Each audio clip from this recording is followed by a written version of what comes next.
মুহূর্তে এভার কেয়ারে আছেন সুলতানা স্বর্ণা, আমরা যুক্ত হচ্ছি তার সঙ্গে। স্বর্ণা, আপনি আমাদের সঙ্গে সকাল থেকেই যুক্ত আছেন এবং খালেদা জিয়ার শারীরিক অবস্থা নিয়ে জানাছিলেন। এখন আসলে কি অবস্থা, চিকিৎসকরা কোনো ব্রিফিং করেছেন কিনা এবং সব মিলে আসলে আপনার কাছে কি তথ্য রয়েছে?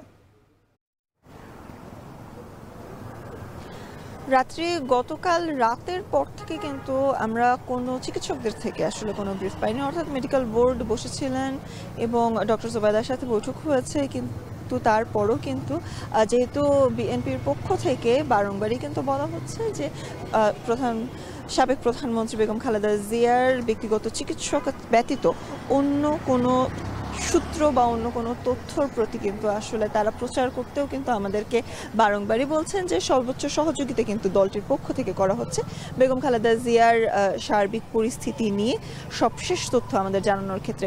তবে সেক্ষেত্রে কিন্তু গতকাল রাত থেকে এখন পর্যন্ত যে তথ্যটি আমাদের কাছে আছে সেটি হলো সিটি স্ক্যান করা হয়েছিল গতকাল বেগম খালেদা জিয়ার, এবং তারপর কিন্তু সেই সিটি স্ক্যানের রিপোর্টটি কিন্তু কিছুটা ভালো এসেছে এমনটি যেমন জানানো হয়েছে। তার পাশাপাশি যে অ্যান্ডোস্কোপি করা হয়েছিল তার পাকস্থলীতে রক্তক্ষরণ বন্ধ করার জন্য, সেই অ্যান্ডোস্কোপিরও কিন্তু পরবর্তীতে তার শারীরিক যে রিকভারি সেটিও কিন্তু এখন হচ্ছে বলে চিকিৎসকদের পক্ষ থেকে গতকাল জানানো হয়েছিল।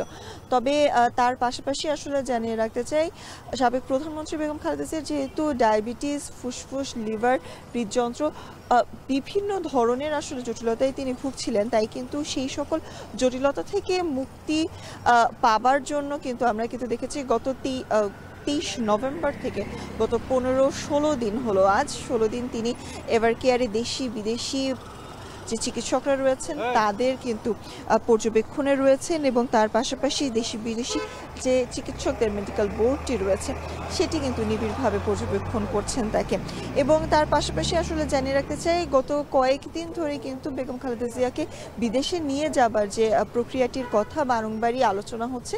সেক্ষেত্রে বলা যায় যে কাতার আমিরের পক্ষ থেকে আগামীকাল সকালে জার্মানি থেকে একটি এয়ার অ্যাম্বুলেন্স আসবে এবং তারপর তাকে লন্ডনের উদ্দেশ্যে কিন্তু নিয়ে যাওয়া হতে পারে। তবে সেই ফ্লাইটটি, সেই এয়ার অ্যাম্বুলেন্সটি কিন্তু রাত 8টার পরে ছেড়ে যাবে শাহজালাল আন্তর্জাতিক বিমানবন্দরে, এমন তথ্য আমাদেরকে জানানো হয়েছে।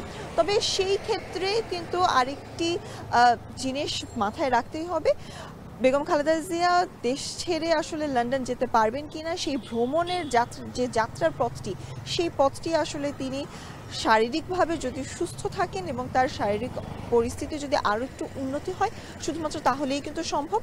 তা না হলে কিন্তু তার অবস্থা যদি এরকম অপরিবর্তিত থাকে সেক্ষেত্রে কিন্তু দেশ থেকে লন্ডনে তাকে নিয়ে যাওয়াটা কিছুটা বিপজ্জনক। তাই কিন্তু পুরো প্রক্রিয়াটি আসলে নির্ভর করছে তার মেডিকেল বোর্ড এবং দল এবং তার পাশাপাশি পরিবারের সিদ্ধান্তের ওপর। রাত্রে খালেদা জিয়ার শারীরিক অবস্থা নিয়ে বিস্তারিত জানাতে আমাদের সঙ্গে এভার কেয়ার হাসপাতাল থেকে যুক্ত ছিলেন সুলতানা স্বর্ণা।